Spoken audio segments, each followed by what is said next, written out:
Hello, my name is Eddie Gordon. I have deep concern and complaint about my parole agent, Chad Blake. I've been released uh, April 2019. I've been out, 10 months. My life been like a living hell. Multiple times I wanted to just go back and do my time. I got released. I didn't have no address, so I had to go to a 180 halfway house. And I went there. That's when I was assigned Chad Blake to come when he came to see me, and I remember him from the history of his bad history about discrimination, um, using personal discretion, threats, and over extending the policy, the procedure of the DOC on the ISR. I'm on the ISR also. Um, five, 5 months, 5 to 6 months after I was at release, I had completed 180, and I was trying to find housing. I had got an extension at 180 so I could find housing. I'm disabled. I'm going through a lot of medical stuff and mental and physical disability. And I informed Mr. Blake about this, and I told him to talk to my psychologist and my case manager, and they talked to him multiple times, but he kept demanding me to find a job, and then he also ordered me to take treatment, and I didn't know what to do, so I took the treatment. I was moved to Freedom Works under accessibility, and Freedom Works had the housing, and accessibility had the treatment, outpatient treatment. I started my treatment, and I completed my treatment, and I also completed the aftercare treatment. I have my certificates, and I also took some educational skills for to become a cook and a forklift driver. Chad Blake continued to harass me, um, threaten me, and use of personal discretion against me. I I was talking to him one day when I was in treatment. He came to treatment, pulled me out of treatment, and he locked me up. And I said, "Why are you locking me up? I haven't done anything wrong. I haven't got not one dirty UA, or breathalyzer the last 10 months." There's levels of phases of ISR. I'm at the lowest phase, but he continued to treat me like I'm in phase one. He continued to harass me. He continued to threaten me and harass me, and order me to do things that's out of the policy. Once I completed the the treatment and aftercare, um, and my disability, I have to pay my rent at Freedom Works now. My disability kicked in. I'm disabled, and I pay my rent. My rent is $550 a month. I've been doing it the last couple of months. Um, Chad Blake told me that I had too much time on my hand. He wanted me to take uh, uh, domestic violence and anger management. I informed him multiple times why he didn't ask me to do these things once I was released, and he considered that uh, something he wanted to do. And I asked him why he didn't. What is the reason? He said, because you argue with me, argumentative. Then he locked me up. He pulled me out of group treatment and arrested me. Had me arrested. Took me downtown and had me arrested. The people in the county jail informed me that there was no charge against me, but a hold from my parole officer. Um, there's so many hours. The next day, he came and said that the reason why I locked you up for multiple reasons, but on the form it stated that I didn't call or text him once I left my residence, which was a lie. Uh, uh, One of the Pop Brothers, Parole people, have got a copy uh, of my arrest and my release. It states in there as it also was in my phone that I texted him. That's how I got released. I had texted him, only reason why I got released, I had to sign something to state what I was supposed to have done. Other than that, he threatened me and told me he was not going to release me. I wanted my freedom back. Um, they have the form that I texted him when I left my residence. He lied and said I didn't. And it seemed like he had too much power. It's my word against his. And then the DOC behind him. It's a pattern that didn't change the whole 10 months. Um, um, phase 3, I'm on.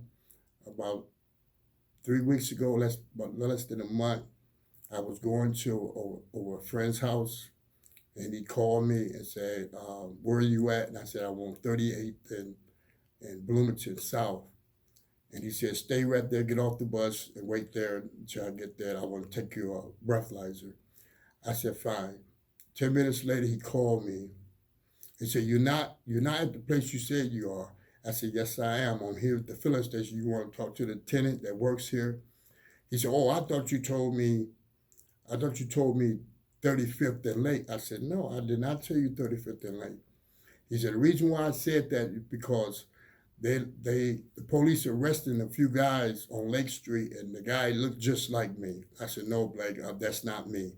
I'm on 38th and Bloomington." He said, "Okay, I'll be there." When he came, he did the breathalyzer, which I'm clean, still clean. I'm gonna stay clean. But it's been very difficult. I have flashbacks. I have relapse for thoughts, triggers, and stuff like that. But I'm maintaining with the Pop Brothers, Turning Point, and my therapist, my psychologist, and my case managers helping me. But I'm stressed out. I'm not eating right. I can't sleep. I'm just stressed out about Mr. Blake. I think he's threatening to lock me up again because he have the power. He can just lock me up because he wants to lock me up. When he came to breathalyze me, he said, "Now, who is this friend of yours you going over?" I said, "This is a friend of mine. She's a female." And he said, "What is her name?" I said, "Her name is Janetta." He said, "What's her last name?" I said, "I don't know." I said, "I don't know because I haven't seen her in so long. Plus, never did know her last name. She's been a friend of mine for over 10 years. And he said, "Where she live?" I said, "She stay about 3-4 blocks from here." He said, "Get in, I'm going to take you there since you don't know the address." So he took me there. He got the address. I showed him the apartment she lived in, and he got the address. He said, since you don't know her last name, I'm going to put you on a house arrest until you get that information. I'm thinking about dropping you down back to level 1 or level 2. But you go right home. You go right home right now until you get that information." And he threatened me. And I said, "You know what? This is continued harassment." I said, "I'm gonna write a complaint on this." I had let Chad Blake go multiple times for harassment and threaten me, intimidation, and discriminate against me. I also talked to his supervisor, Deanne, I believe, and I had the interview. It took her almost a month just to see her, and then she informed me that she asked me what is he doing, and I told her, I said, "This man taking over up to 7 UAs a week, 6, 5, and breathalyzer. It's just a continuation." And she said, "Well, he don't supposed to take that many." I said, "Well, that's what he's doing," but he did not let up. He continued to do what he wanted to do. I asked for a complaint. They said there is no complaint for it. I said, "Where's the accountability to show that what this agent doing to me. He said, she told me I have to write a letter and what is he doing and what is the outcome of it. I said, he need to be fired. He refused, he denied me, he denied me to go to an organization that's willing to help me, my freedom, and help me get me stable, help me with my housing, transportation to take me and get the bus to my appointments, medical therapy and stuff like that, and my psychologist. It's just an ongoing situation that my anxiety went up, my depression and got worse. Like I said, it's just been very difficult for me.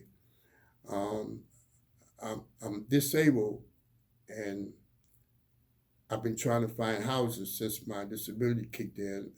I can pay my own rent. I have went to multiple. He haven't helped me with none of this. Multiple uh, rooms to move into. He denied all three.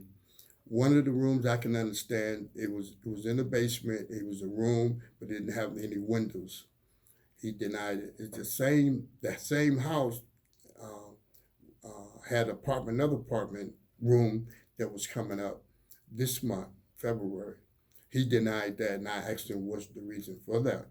He told me that there's drug activities in the house, and I was curious. I'm like, why you didn't inform the manager that if drug activity in the house, did he find some drugs, or somebody told him that they used drugs?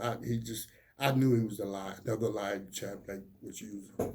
He denied me that also. Recently, I just found another house. He's a consultant to help people find rent their own houses, but he have multiple houses and he rent rooms, and I have the application for that. Chad Blake went to that house yesterday, Wednesday, and they had the interview with the owner, and somehow he denied that. And I asked him what was the reason why. He informed me that there's alcohol use in the house, and I said, who's using it? I said, what that got to do with me? I said, I'm sober and I haven't been drinking, nothing, no dirty ways or nothing the last 10 months. And that's why I want to keep it that way. But he informed me that I can't stay there. I think that's just another reason why I think he discriminated against me, because he's a black owner. He denied me going to black organization, Power to People, Turning Point, different agencies for housing. He want me to stay at Freedom Works. Freedom Works it's a beginning from a person to get out of a halfway house and move into a resident that's when he's doing treatment and outpatient. But I wasn't ordered to do that when I got out the first 6 months, but he wanted that. So I had no other choice. I'm very stressed out about my situation right now, and it's a continuation. I feel, like I said, I wanted to just turn myself in, just do the rest of my time. But everybody encouraged me, just keep doing what I've been doing, do what he say, and abide by the policy and the rules and the procedures. That's what I've been doing. But it's very stressful for me. I think that there need to be more accountability for parole agent. I'm just speaking for Blake. I don't know about the other ones, but Chad Blake got a record, and people tell me about him and everything. But I know from experience what he's doing to me. I'm disabled, like I said, and certain things I can't understand with my cognitive thinking, and then alcohol and drug use. But I've been clean. I've been clean for 3.5 years now. He haven't slacked up or nothing. The threats, that really gets to me. The threats and the personal discretion, things that he tell me that's not in the policy, because his supervisor gave me the policy, and he continued to ask me, where am I going? Who am I talking to? What is their name? What is their address? He want to know everything about everyone that I have in contact, and I think that's harassment. One day I came to his house, came to his office, and I was wearing a suit, and I think that was very discriminative against me when he talked to me like I'm a thug, a gangster, or something, and I felt really bad about that. That's gonna be loud on the video. And uh, That's gonna be loud on the video. so I continued to just do what he asked me to do and follow the policies and the rules and procedures of my ISR of the DOC parole. Um, I hope something be done about this situation. My psychologist talked to me yesterday, and I'm telling her two of my psychologists talked to Blake, but there's it going deaf ear. I want to write a complaint, but there's no form that I can write the complaint on. They said to write it on a piece of paper. I don't know. They might take the piece of paper and throw it in the garbage. I don't know. So my psychologist, we sit down and we wrote up the complaint. Um, we write it out. We send it to the government, but I don't know the procedure. What she gonna do? But I think that I want to get a copy of that. I'm trying to have that available for the DOC commissioner or anyone that's willing to listen to me in this interview that I'm giving. I hope it reaches um, someone that can talk to him. You know, a couple of attorneys have called me, and the Star Tribune had called me. They want to do a thing on Chad Blake when they heard so much about him, what he's doing. Um, I didn't see guys relapse. I didn't see guys ran off. I didn't see guys just stressed out. And then he had told me one day that I'm surprised I last this long. I said, "Why would you try? You doing this intentionally, you know?" And it's just too much for me. But I'm just doing what I'm supposed to do and continue to abide by the policy. I think Chad Blake needs to talk to someone in DOC, and I also think he needs uh, a crash course in mental health and how to deal with guys like me. I'm an elderly guy. I'm 60 years old. He treat me like a kid. He talked to me any old way. He talked down to me, disrespect me, and he threatens me. And I take that very personal. And I have flashbacks. I go a lot of crazy thoughts go through my head, and I hope something be done about this, or if if I can get some resources that people to talk to about this situation, sit down and talk to someone that can help me dealing with this, not just Blake dealing with life, because I can't, I'm looking on my shoulder.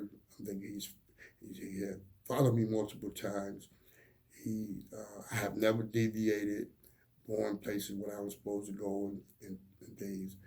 Um, he had informed me that I'm not disabled, and there's nothing wrong with me. And I had went out of my way, and I had to get a copy from the Social Security office. It's mailed. It's in my phone.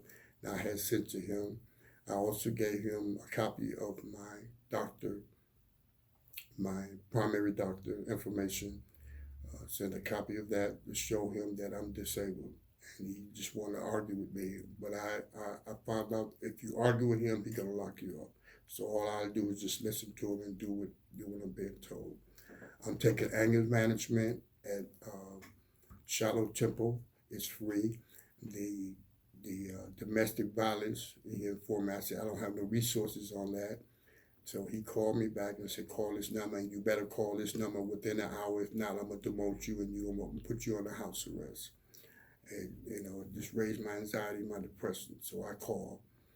doing what he asked me to do. When I called, they informed me I have to be court ordered for the domestic. That's the only way I can get out. So when I called Blake back and said, Blake, I'm not court ordered to do domestic violence. And he said, okay, find something. So he called me back 10 minutes later and said, go to North Point. North Point got anger management, domestic violence. I said, fine. So I goes there. He gave me a certain time to do that, so I did. I'm trying to get a life. I'm trying to get stable back in society, but he's making it very difficult for me. So I went to North Point on a Friday, and then I asked him, how can I be eligible for the domestic violence? The lady told me, hold on. She talked to a doctor, and the doctor informed her that I have to be court ordered.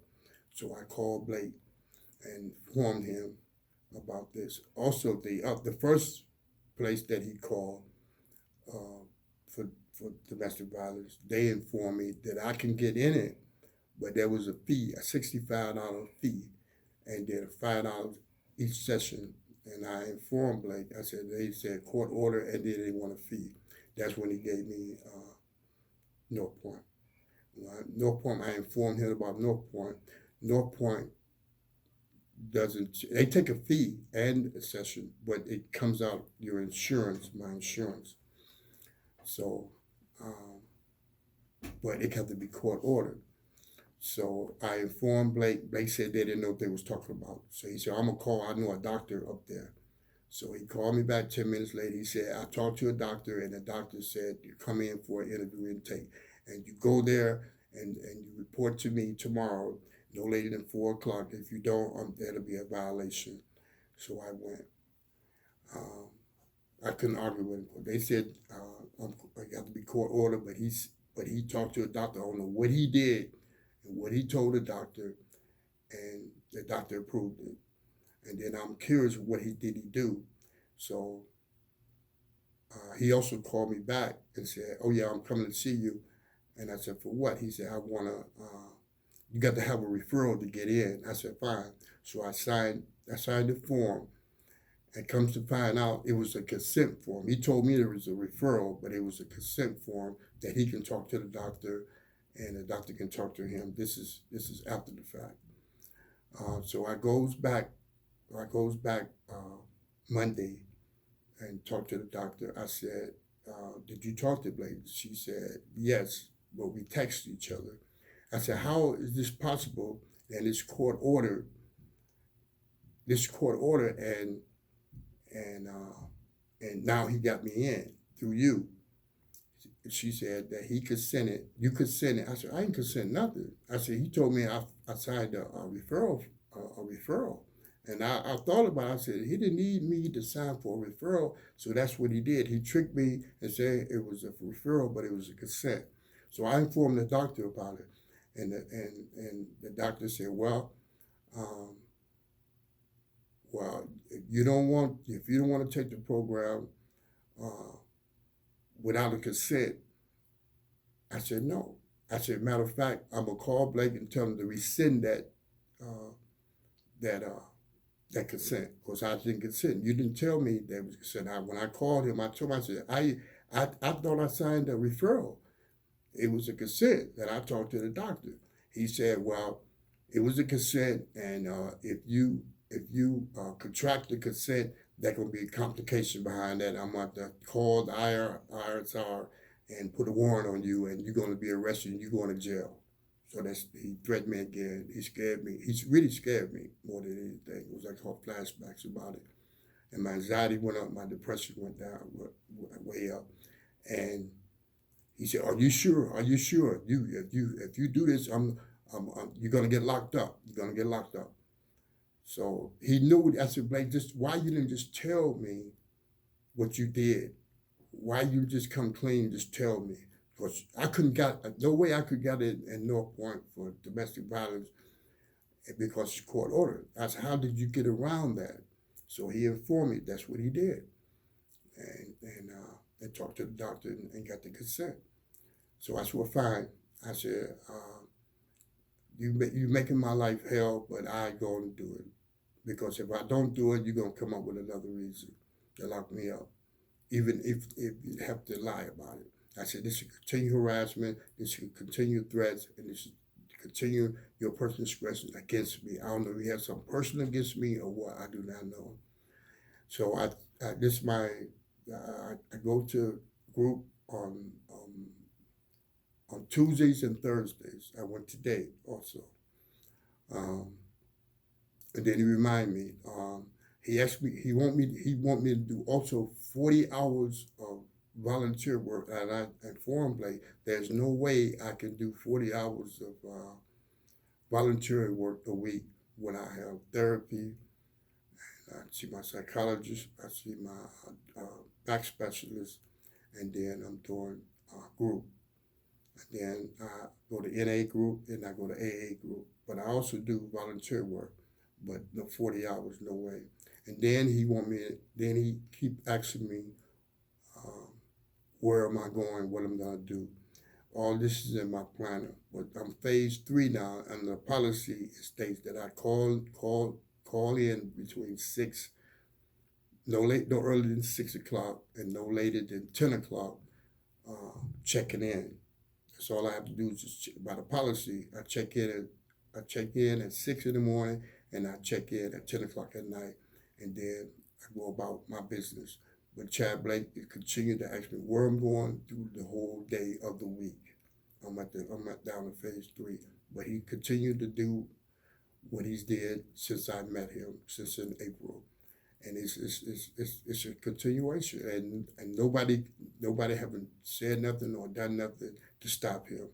I talked to his supervisor multiple times, but she continued to do nothing. She informed me that she had over 140 agents under her, and I said, that's the problem. He know you busy, and he continue to do what he want to do. And you're not. I said, you don't sit down with him every week. She said, no, I have too many agents. So I said, well, maybe that's not your job. And she informed me that's inappropriate and all that. But I think someone need to inform him and his accountability of what he's doing. But seems like that's what he's doing is mostly all black people. And I think and that's why I say he discriminated. He's very discriminative, and the threats. And I'm disabled. I'm vulnerable. I'm disabled, and he's continued to take me through hell. I hope this reach someone that's in the DOC, ISR, and someone from mental health, someone psychology, and psychiatrist, to talk to the DOC, to inform them of people like me and elderly people like me that's going through these issues with Chad Blake and the DOC. I want to thank everyone that get this information. Please contact me. My name is Eddie Gordon. My phone number is 651-214-7311. Thank you. God bless you.